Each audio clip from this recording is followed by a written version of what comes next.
Hello दोस्तों, welcome back. उम्मीद करती हूँ आप लोग बहुत अच्छे होंगे। स्प्रिंग ब्रेक इस बार काफ़ी अच्छा रहा। हम बैंफ भी घूमने गए थे, आप लोगों ने लास्ट व्लॉग देखा होगा। कल से बच्चों के स्कूल ओपन हो गए हैं, तो अब टाइम है कि हम वेकेशन मोड से नॉर्मल डेली रूटीन के मोड पे आ जाए। और वैसे भी जब आप कहीं बाहर से आते हो ना, लाइक मेरे साथ तो होता ही है कि घर आके ना बड़ा अच्छा लगता है। वो ना इम्पोर्टेंस फील होती है जब आप बाहर जाते हो। तो मैं तो बहुत मिस करती हूँ घर को। बाहर भी अच्छा लगता है बट घर को भी मिस करती हूँ, तो घर वापस आके भी अच्छा लगता है। और किचन में काफ़ी कुछ खाली खाली दिख रहा है। मसाले के बॉक्स एम्प्टी हैं, पेंट्री के सारे जार्स रीफिल करने हैं।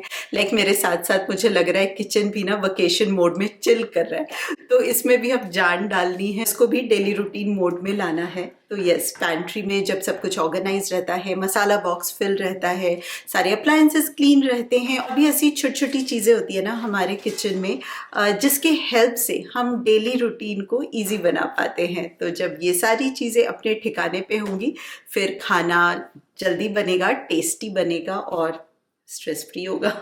तो वो सब तो करना है, पर शुरुआत मैं करूँगी लंच के साथ। तो एक सिंपल सी दाल बनेगी, और बहुत दिन हो गए हैं आलू पोस्त तो नहीं खाया पॉपी सीड के साथ, जो आलू की सब्ज़ी होती है। बहुत सिंपल भी होती है और बहुत सोलफुल होता है। मेरे लिए तो बहुत ज़्यादा सोलफुल है। तो दिन को आगे बढ़ाते हैं और लंच की तैयारी करते हैं, और फिर किचन को रीसेट करते हैं।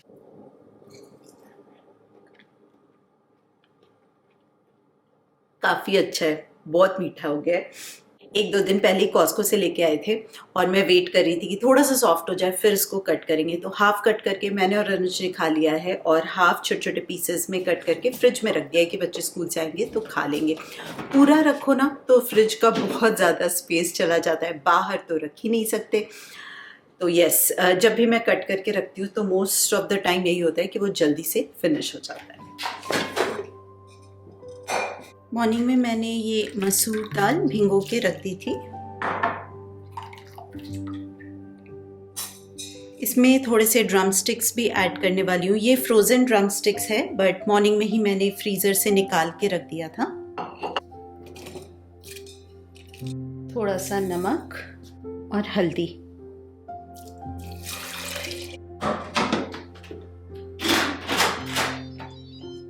हाई प्रेशर पे 4 मिनट्स के लिए।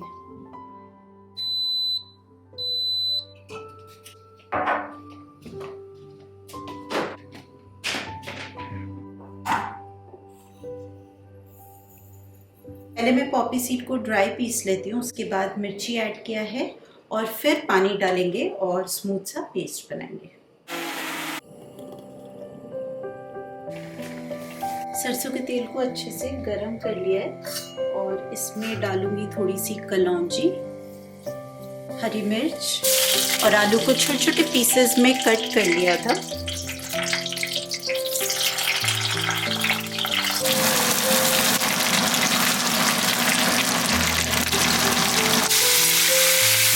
थोड़ी देर आलू को ढक के कुक करेंगे। जब हल्का सा वो भुना भुना हो जाएगा ना, लाइक ब्राउनिंग आ जाएगी, फिर मैं उसमें पॉपी सीड का पेस्ट ऐड करूंगी। और साथ साथ मैंने कढ़ाई चढ़ा दी है, यहाँ पे बना लेंगे दाल के लिए तड़का।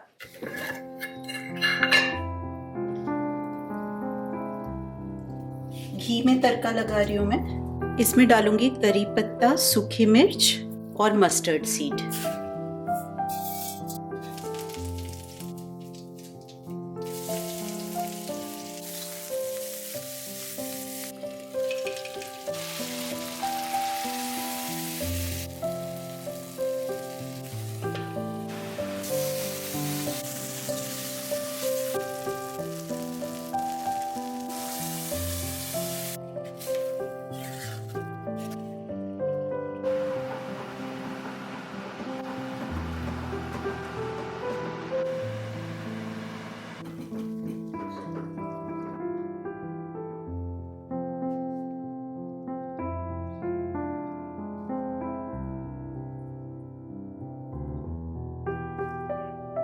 कुछ चीज़ें तो मैंने कल ही बना ली थी। घी बना लिया था, बिना घी के तो बिल्कुल काम नहीं होता, और थोड़ा सा ही बचा हुआ था।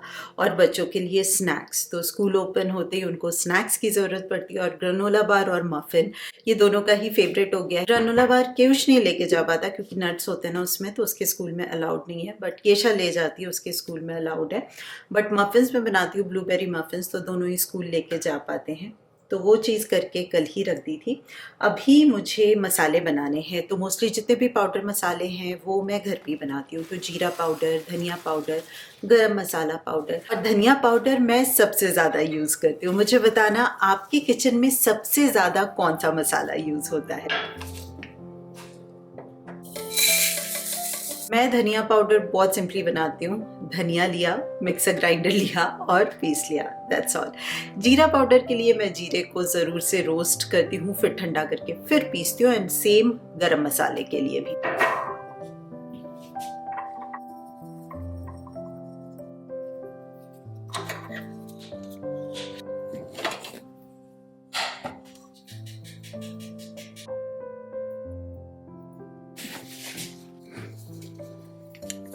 पर एक 5 स्पाइसेस मैं बनाती हूँ। जीरा, धनिया, सौंफ, इसको हल्का सा रोस्ट करके ठंडा करके इसका पाउडर बना लेती हूँ, और फिर इसमें ऐड करती हूँ हल्दी पाउडर और मिर्ची का पाउडर। तो बन गया हमारा क्विक 5 स्पाइस। और इस 5 स्पाइस का आइडिया मुझे आया था इस लेबल से। जब ये जार्स लिए थे ना, मैंने काफ़ी टाइम हो गया अमेज़ॉन से लिए थे, और उसके साथ ही खूब सारे ऐसे लेबल्स आए थे और उसमें ये 5 स्पाइस लिखा हुआ था। और तब मुझे आइडिया आया कि ऐसा सा कुछ बना के रख सकते हैं कि क्विकली कुछ बनाना हो तो डिफरेंट मसाले डालने में भी तो टाइम लगता है ना। तो बस 1 चम्मच ये डालो एंड यू आर सॉर्टेड।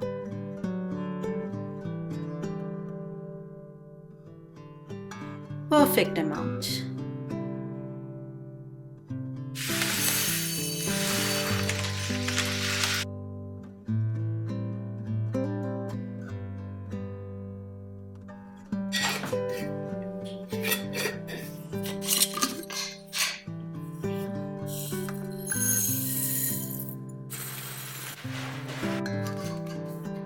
अब पैकेट में थोड़ा सा ही बचा है, और जो पहले का धनिया था ना वो, और ये पैकेट का जो बचा हुआ धनिया है, इसका भी मैं सोच रही हूँ कि पाउडर बना के ही रख लेती हूँ।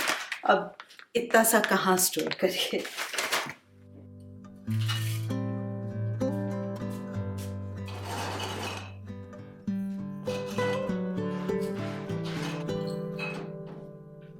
मैंने आप लोगों को दिखाया है कि मैं काफ़ी सारी डिफरेंट मिलेट्स यूज़ करती हूँ, और जब से मैंने पढ़ा है कि होल मिलेट को यूज़ करना बेटर है, लाइक कंपैरेटिवली आटे से बेटर है होल मिलेट को यूज़ करना, और वैसे भी जो आटा होता है उसे जल्दी ख़त्म करना होता है, और यहाँ पे तो मिलते हैं सारे बिग बिग पैकेट्स जो कि जल्दी नहीं ख़त्म होते हैं। रागी और फॉक्सटेल मिलेट तो मैंने आप लोगों को दिखाया ही है कि मैं होल यूज़ करती हूँ, और कैसे इडली डोसा का बैटर बनाते हैं मुझसे, और बहुत ही टेस्टी इडली डोसा बनता है। तो इस बारी ज्वार का आटा ख़त्म हो गया था, तो मुझे होल ज्वार मिल गया, तो मैं वो लेके आई हूँ। ज्वार का आटा तो मैंने बहुत डिफरेंट तरह से यूज़ किया है, बट होल ज्वार मैंने अभी तक यूज़ नहीं किया था, तो काफ़ी एक्साइटेड हूँ इसको यूज़ करने के लिए। इससे पुलाव बना सकते हैं, वेजिटेबल पुलाव बना सकते हैं, या फिर खिचड़ी बना सकते हैं दाल के साथ मिक्स करके, या फिर जैसे साबूदाना खिचड़ी बनती है ना वैसे भी बना सकते हैं, और इडली डोसा का बैटर तो बनता ही है। और ज्वार ना समर्स के लिए बहुत अच्छा होता है, जैसे बाजरा ठंड में बहुत अच्छा होता है, वैसे ही ज्वार की कूलिंग प्रॉपर्टीज होती है, तो समर्स के लिए ये काफ़ी अच्छा रहता है। तो डेफिनेटली अब मैं इसको ट्राई करूँगी और फिर आप लोगों के साथ शेयर करूँगी।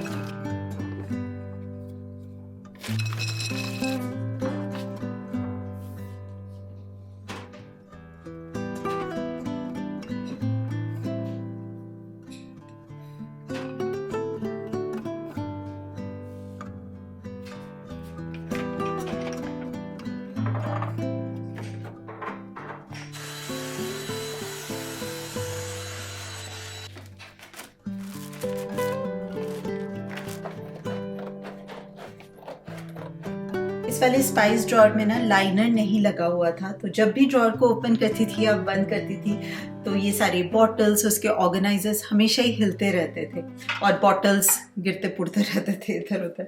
तो ये वाले लाइनर्स रोल्स मैं आइकिया से लेके आई थी बहुत शुरुआत में, जब मैं लाइनर्स लगा रही थी सारे किचन में। तो काफ़ी अच्छा होता है ये ट्रांसपेरेंट वाला, काफ़ी अफोर्डेबल होता है। आपको होम डिपो में मिल जाएगा, अमेजोन पे मिल जाएगा, और अमेजोन पे इनफैक्ट प्रिंटेड वाले भी मिलते हैं, बट ये अफोर्डेबल है।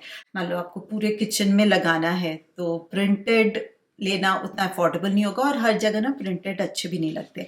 तो ये ट्रांसपेरेंट वाले जो वाइट वाले होते हैं वो क्लीन लगते हैं, और इसको आप फ्रिज में भी यूज़ कर सकते हो। और ये लाइनर्स लगाने से ना स्क्रैच नहीं पड़ता जो हमारे शेल्व्स होते हैं, क्योंकि मान लो आपने कप ब्रैक किया, बाहर की तरफ खींचा, ग्लास खींचा, तो क्या होता है ना, स्क्रैच पड़ जाता है शेल्व्स पे। बट ये लगे रहेंगे तो वो स्लिप भी नहीं करेंगे, जो भी कप ग्लास की चीजें आप रख रहे हो, और आपका जो किचन का शेल्फ है या फिर ड्रॉअर है उस पे भी किसी तरह का स्क्रैच नहीं आएगा।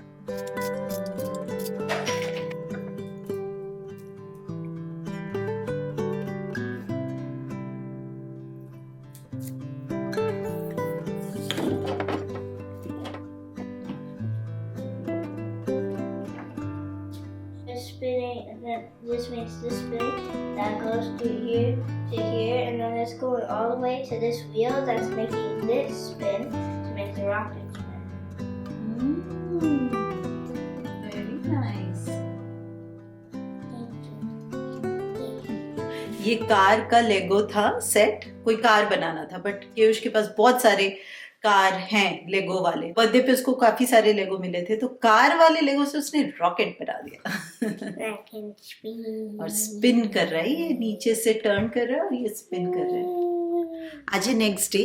कल मोस्टली सारा काम हो गया था, लाइक किचन रीसेट का सारा काम डन हो गया था। आज मुझे बस अप्लायंसेस क्लीन करने हैं, लाइक डिश वॉशर, माइक्रोवेव, और जो कास्ट आयरन के मेरे पॉट्स एंड पैन हैं उनको सीजन करना है। क्योंकि कल मॉर्निंग में मैं जब चीला बना रही थी, कल मैंने ज्वार का चीला बनाया था। थोड़ा सा आटा लास्ट में बचा हुआ था, तो मैंने सोचा चीला बना के फिनिश कर देते हैं। तो वो चिपक रहा था तवे से, तो तब मुझे समझ में आ गया कि अब इसको सीजनिंग की ज़रूरत है।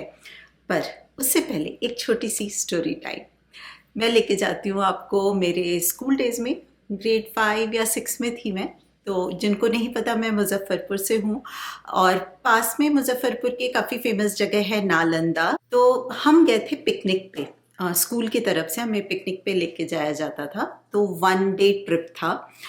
तो जब हम पिकनिक से वापस आ रहे थे तो बीच में बस रुकी, और एक शॉप था, लाइक जो लोकल मार्केट टाइप्स होता है ना, वैसा सा शॉप था। और टीचर ने बोला कि अगर किसी को कुछ परचेस करना है तो वो यहाँ पे कर सकते हैं। और जब मैं पिकनिक के लिए जा रही थी तो मेरी दादी ने कुछ पैसे दिए थे मुझे बिल्कुल याद नहीं है कि कितने रुपए थे, बट उस टाइम के अकॉर्डिंग अच्छा ही था। तो मैं भी गई शॉपिंग के लिए, और वहाँ पे स्टोन के, पत्थर के, लाइक मार्बल के कटोरियाँ थी। तो बचपन से ही ना मुझे ये छोटी छोटी क्यूट क्यूट चीज़ें बड़ी पसंद आती हैं, जो कि आज भी कंटिन्यूड है। मेरे पास कोई एक्सपेंसिव सा बड़ा सा डेकोर पीस आप दिखा दो, और एक तरफ सेरेमिक के हैंडमेड क्यूट सी छोटी सी चीज़ हो जो परफेक्ट भी शायद ना हो, मुझे वो ज़्यादा पसंद आती है। और इसीलिए मेरे होम डेकोर में छोटी छोटी चीज़ें आपको ज़्यादा मिलेंगी। Thrifted, handmade. यहाँ पे तो फार्मर्स मार्केट भी है, हम जाते रहते हैं, और वहाँ पे सेरेमिक के स्टोर्स हैं, और मुझे बहुत क्यूट क्यूट चीज़ें मिलती हैं जो कि मैं कभी कभी ले लेती हूँ। तो ये सारा कुछ मैं आपको क्यों बता रही हूँ, तो इस बार ही जब हम बैंफ गए थे तो मुझे कोई शॉपिंग तो करनी नहीं थी। तो कोई भी गिफ्ट स्टोर या जितने भी स्टोर्स थे डाउनटाउन में, बैंक डाउनटाउन में, उसके अंदर नहीं गए, हम बाहर से ही देख रहे थे, एंजॉय कर रहे थे। और अचानक वॉक करते करते मेरी नज़र पड़ी एक शॉप के विंडो पे, और ग्लास विंडो था, तो मुझे दिखाई दे रहा था कि अंदर क्या रखा हुआ है। तो उन्होंने बहुत ब्यूटीफुली डेकोरेट करके कुछ बोल्स, मार्बल्स के बोल्स थे, काफ़ी सारे डिफरेंट आइटम्स थे, जिनको बाहर से ही देख के मुझे बहुत क्यूरियोसिटी हुई, और मैं टेलीपोर्ट हो गई उस टाइम में, क्योंकि एग्जैक्टली वो सेम बोल्स थे। बहुत सारे बोल्स थे, शायद मैं रिकॉर्ड करना भूल गई। आई विश किया होता तो मैं आप लोगों के साथ शेयर करती। इसी तरह के एग्जैक्ट बोल्स मैंने उस टाइम पे मेरे पिकनिक से वापस आते टाइम मैंने लिया था। तो कुछ मेमोरीज ना आपको अच्छी मेमोरीज भी कभी कभी आपको पेन देती है, दुख होता है आपको कि वो समय चला गया आपके लाइफ से। बट कुछ मेमोरीज के बारे में सोच के आपको अच्छी वाली फीलिंग होती है, एंड यू नेवर नो कि वो कौन सी मेमोरीज होगी, वो उसी मोमेंट पे पता चलता है। तो जब मुझे ये सारी बातें याद आई तो मुझे दुख नहीं हुआ, मुझे बहुत अच्छा लगा। एक जो घर वाली फीलिंग होती है ना, कुछ फीलिंग्स के साथ वैसा ही कनेक्शन होता है, तो वैसी वाली फीलिंग आई। तो इसे देखते ही मेरा काफ़ी मन किया कि मैं ले लूँ। मैंने अनुज को भी बताया, तो मैंने ये 2 बोल्स लिए, सो प्रिटी, और ये तो एग्जैक्टली सेम है। उतने सालों पहले की बात है, बट मेरे आंखों के सामने वो बोल्स आ गए। और बहुत सारे डिफरेंट साइजेस में ये मोटर एंड पेस्टल्स भी थे, सो ब्यूटिफुल। ये भी डिफरेंट शेड्स में थे, और पता चलता है इनको देख के कि हैंडमेड है, दीज आर नॉट परफेक्ट। और इस नॉट सो परफेक्ट में ही इसकी खूबसूरती छिपी हुई है। तो इसके ना बहुत बड़े वाले भी थे, बिग थे। एक तो बहुत ही छोटा था, डेफिनेटली वो शो पीस ही था। वैसे मैं भी इसको शो पीस के जैसे ही रखने वाली हूँ। इलायची तो मैंने कूट ली, क्योंकि उसको कूटने में ज़्यादा शक्ति नहीं लगती, ज़्यादा कूटना नहीं पड़ता। बट अदरक कूटने में मुझे डर ही लग रहा था कि इसमें क्रैक ना आ जाए, तो इसको तो शायद मैं शो पीस के जैसे ही रखने वाली हूँ। और ना मेरे पास एक छोटा सा शिवलिंग था, एग्जैक्टली सेम कलर और शेड में, वही मार्बल का था। तो वो चीज़ यहाँ से कनेक्ट हो गई। तो ये 2 चीज़ मैंने इस बारी बैंफ से लिया। तो ये स्टोरी मैंने क्यों सुनाई आपको मैंने सोचा जिस तरह से मैं उस मोमेंट पे मेमोरी लेन पे चली गई थी, आई नो आप लोग भी शायद किसी पल को, ऐसे किसी मोमेंट को सोच के याद करके थोड़ी सी अच्छी वाली, वो घर वाली फीलिंग आ जाए। क्योंकि ऐसी फीलिंग काफ़ी कम मिलती है, क्योंकि हम हमेशा दौड़ते भागते रहते हैं ना, ठहरते नहीं हैं। जब ठहरेंगे तभी तो महसूस कर पाएंगे। तो ये थी मेरी छोटी सी स्टोरी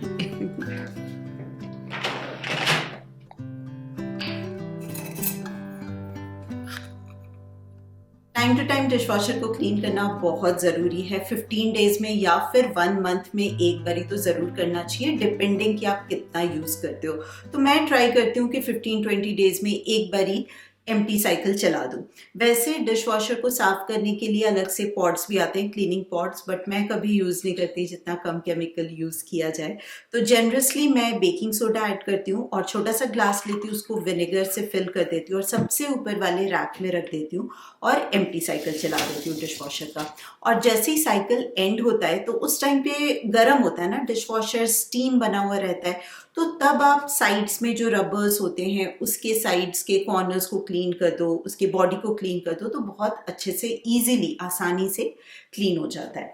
और जो उसका फिल्टर है, इसके लिए मैं वेट नहीं करती, मैं हर 2-3 दिन में ये फिल्टर क्लीन करती रहती हूँ। इससे मेहनत भी नहीं लगती, एंड डेफिनेटली हमारा डिश वॉशर साफ़ रहता है। वो हमारे बर्तन को साफ़ करता है, तो बहुत ज़रूरी हो जाता है कि हम उसको साफ़ रखें।